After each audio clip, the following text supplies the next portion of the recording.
चलिए अब रुक करेंगे बड़ी खबरों की तरफ। लखनऊ में बीजेपी कार्य समिति की बैठक। बता दें कि बैठक में यूपी में हार पर मंथन चल रहा है। सीएम योगी समेत कई दिग्गज मौजूद हैं। इस बैठक में यूपी में उपचुनाव का रोड मैप तय किया जाएगा, आगे की रणनीति पर भी चर्चा होगी। तो बता दें कि उत्तर प्रदेश में 10 विधानसभा सीटों पर उपचुनाव होने हैं और इसके साथ ही उन उपचुनावों को लेकर मंथन और रणनीति तय होगी। साथ ही जो लोकसभा चुनावों में हार हुई है उसको लेकर मंथन भी तय किया जाएगा।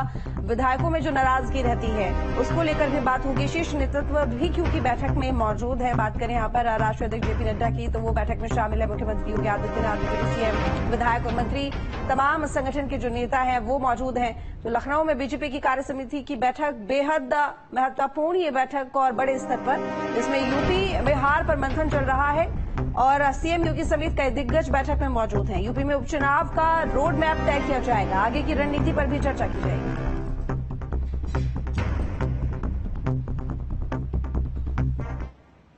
यूपी में बीजेपी प्रदेश कार्य समिति की बैठक शुरू हो गई है। इस बैठक में सीएम योगी भी शामिल हैं और इसके अलावा छोटे से लेकर बड़े स्तर तक के 2500 बीजेपी कार्यकर्ता इस बैठक में शामिल हुए हैं। बता दें कि इस बैठक में लोकसभा चुनाव में मिली हार से लेकर उपचुनाव की तैयारी तक के तमाम मुद्दों पर चर्चा की जा रही है। बैठक में बीजेपी के प्रदेश अध्यक्ष भूपेंद्र चौधरी ने कांग्रेस और एसपी को घेरा है।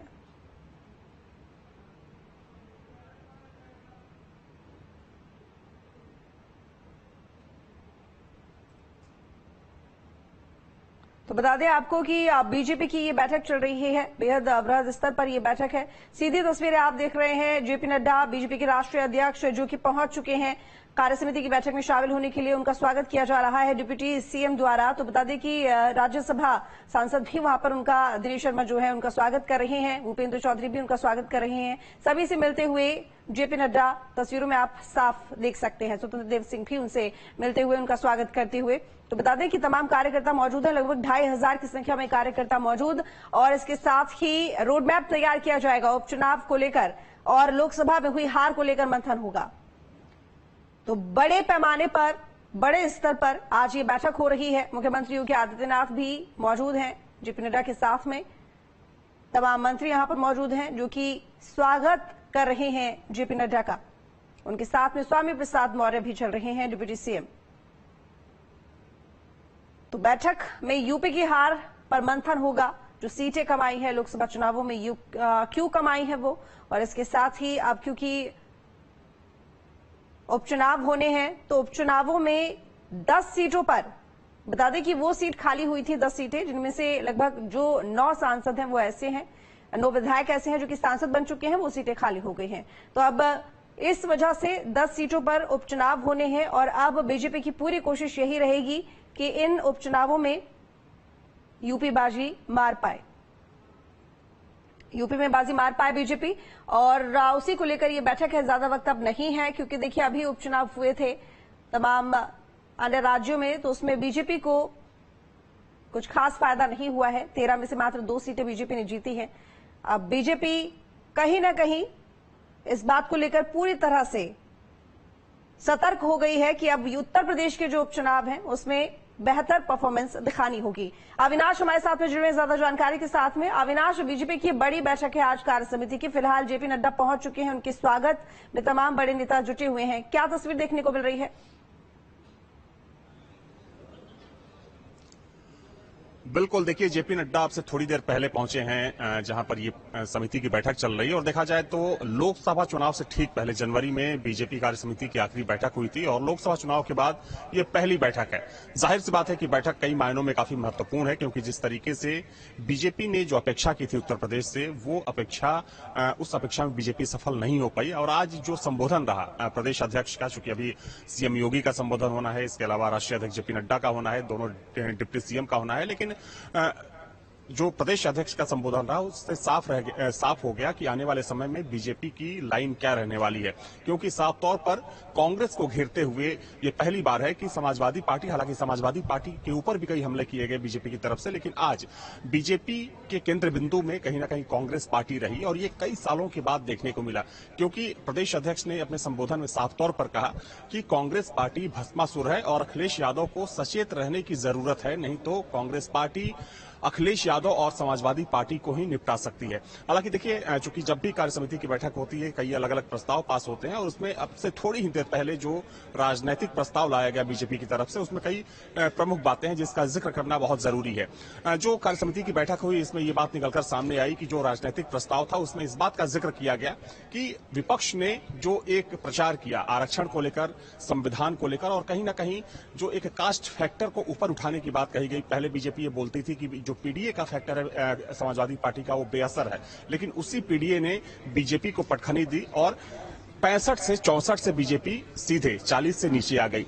तो इसका भी जिक्र किया गया। हालांकि इसके अलावा प्रदेश अध्यक्ष ने और इस बैठक में यह तय किया गया कि आने वाले समय में अलग अलग अभियानों के जरिए कार्यकर्ताओं में और जो पार्टी का काडर है उसमें जोश और एक नया उत्साह भरने की कोशिश की जाएगी, ताकि जो काडर है जो जाकर जमीन पर काम करते हैं वो एक बार फिर से लोगों के बीच में जाए और डबल इंजन की जो सरकार है, जो उसकी उपलब्धियां हैं उसको लोगों तक पहुंचाए, उसको गिनाए। इसके अलावा जिस प्रचार की बात कही जा रही है, जिस नैरेटिव की बात कही जा रही है, तो देखिए इसमें कोई दो राय नहीं कि पूरे लोकसभा चुनाव के दौरान देखा गया कि विपक्ष ने कहीं ना कहीं संविधान पर और आरक्षण पर बीजेपी को बैकफुट पर धकेलने की कोशिश की। हालांकि उस वक्त भी जो राजनीतिक पंडित थे वो गच्चा खा गए, वो समझ नहीं पाए कि जो लोगों का मूड है और खास तौर पर जो दलित तबका था और ओबीसी की कुछ जो खास जातियां थी उसमें विपक्षी पार्टियां खासतौर पर समाजवादी पार्टी और कांग्रेस ये नैरेटिव पहुंचाने में सफल हो गई कि अगर बीजेपी आती है तो आरक्षण खतरे में होगा, संविधान खतरे में होगा।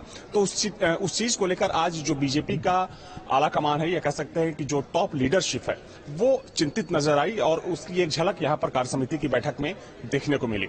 तो देखिए तमाम ऐसी चीजें हैं चूंकि अब जिम्मेदारियां तय की जाएंगी और जो पार्टी के पदाधिकारी हैं, जो बड़े पदाधिकारी हैं, उनकी जिम्मेदारी तो होगी ही, साथ में जो पार्टी का काडर है, क्योंकि लगातार ये बात सामने आ रही थी कि कहीं ना कहीं चुनाव के वक्त जो एक अंतर विरोध देखने को मिला बीजेपी के अंदर, जो भीतरघात देखने को मिली, उसका एक बड़ा नुकसान हुआ। उसी का सेटबैक हुआ कि बीजेपी को एक बड़ा झटका लगा। जिस 80 के नारे के साथ यूपी में बीजेपी आगे बढ़ने की कोशिश कर रही थी, वहीं पर सबसे ज्यादा बीजेपी को नुकसान हुआ। चूंकि इस हार को लेकर बीजेपी एक रिपोर्ट तैयार करवा चुकी है और उस रिपोर्ट को पार्टी आलाकमान के पास भेजा जा चुका है, लेकिन इसके बाद भी अब बीजेपी जमीन पर उतरकर उस हार की समीक्षा करने की कोशिश करेगी और कार्यकर्ताओं में और अपने काडर में एक नया जोश, एक नया उत्साह भरने की कोशिश करेगी। जी बिल्कुल अविनाश, आपने कई बातें यहाँ पर बताई हैं कि लोकसभा चुनावों में जो बीजेपी की कहीं ना कहीं कई सीटों पर जो हार रही है वो किस वजह से रही है, लेकिन ये अभी भी एक मंथन का विषय है। एक बड़ी बात और यहाँ पर अविनाश ये कि कुछ और बातें भी सामने आई थी, जो कि ये कि जो विधायक थे, जो हर क्षेत्रीय स्तर पर जो उनके नेता काम करते हैं बीजेपी के, वो भी कहीं ना कहीं असंतुष्ट नजर आ रहे थे। उनका कहना था कि अचानक से किसी भी प्रत्याशी को ले आना, उनके ऊपर थोप देना, कहीं ना कहीं पैराशूट लैंडिंग जो कि एक बड़ा मुद्दा उठता रहा है, उसकी वजह से भी नुकसान हुआ है। समन्वय नहीं बन पाया है आपसी नेताओं में, कार्यकर्ताओं में, इस वजह से दिक्कत हुई है। ये तमाम बातें भी सामने आई थी, जिसका असर बीजेपी को लोकसभा चुनावों में देखने को मिला है। क्या एक बड़ी वजह ये भी रही है एंटी इनकम्बेंसी, क्योंकि वाकई में 2 बार 2.0, 1.0, 2.0 और इसके बाद अब ये तीसरी बार था जो कि बीजेपी ये चुनाव लड़ने वाली थी, लेकिन क्या एंटी इनकम्बेंसी एक बड़ा फैक्टर भी रहा इन लोकसभा चुनावों में? देखिए, ये सच है कि बीजेपी चुनाव में जाने से पहले कई लेवल का सर्वे कराती है और जो लोकसभा चुनाव संपन्न हुआ उस चुनाव से पहले 1 साल तक बीजेपी ने 3 अलग अलग सर्वे कराए थे और उस सर्वे के बाद ये माना जा रहा था कि बीजेपी अपने आधे से ज्यादा जो मौजूदा सांसद हैं, चूंकि उस सर्वे में ये बात सामने आ चुकी थी कि तमाम ऐसे सांसद हैं जिनसे न सिर्फ जो लोग हैं वो नाराज हैं, बल्कि जो पार्टी का काडर है, जो पार्टी के कार्यकर्ता हैं, वो भी बेहद नाराज है। वैसे में इस बात की गुंजाइश थी कि बीजेपी आधे से ज्यादा जो मौजूदा सांसद हैं का टिकट काट सकती है, लेकिन 30% से या कह सकते हैं कि 25% से भी कम टिकट काटे गए और उसको लेकर धरातल पर उसका असर हुआ कि जो एक अंतर विरोध और जो एक मिस कोऑर्डिनेशन की जो बात सामने आई, चाहे सांसदों की बात करें या विधायकों की बात करें, क्योंकि कई जगहों से बीजेपी के पास जो रिपोर्ट आई है उसमें ये बात सामने आई है कि जो बीजेपी के या तो मौजूदा विधायक हैं या फिर पूर्व विधायक, उन्होंने अपने ही सांसद के खिलाफ, अपने ही पार्टी के सांसद के खिलाफ उन्होंने प्रचार किया, काम किया और कई ऐसी सीटें हैं उसमें, हालांकि उसका जिक्र करना यहाँ पर उचित नहीं रहेगा क्योंकि वो गोपनीय रिपोर्ट है भारतीय जनता पार्टी की।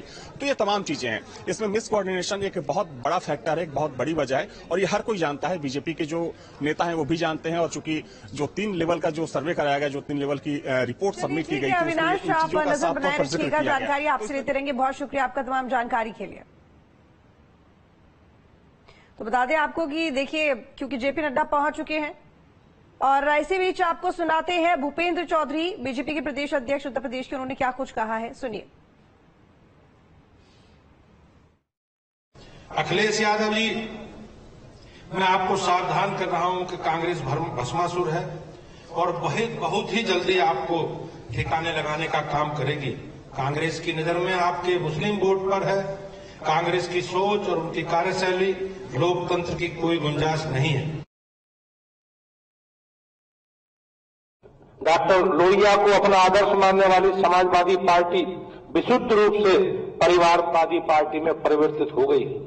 जैसा कि हम सब लोग जानते हैं, इनकी परिवारवादी मानसिकता, वैभवशाली रहन सहन, अपराध केंद्र राजनीति को संरक्षण इत्यादि कृत्यों को देखकर स्वर्ग से ही माननीय लोहिया जी की आत्मा भी विलाप कर रही हो। तो देखिए, सुना आपने भूपेंद्र चौधरी ने क्या कुछ कहा। उनका सीधा कहना है यहाँ पर कि कांग्रेस अखिलेश यादव की पार्टी को खा जाएगी और इसके साथ ही क्योंकि आज बैठक में यूपी में बिहार में मंथन होने वाला है, तमाम बड़े दिग्गज इस बैठक में शामिल होने के लिए पहुंचे हुए हैं। जेपी नड्डा पहुंच चुके हैं, थोड़ी देर में बैठक भी शुरू हो जाएगी।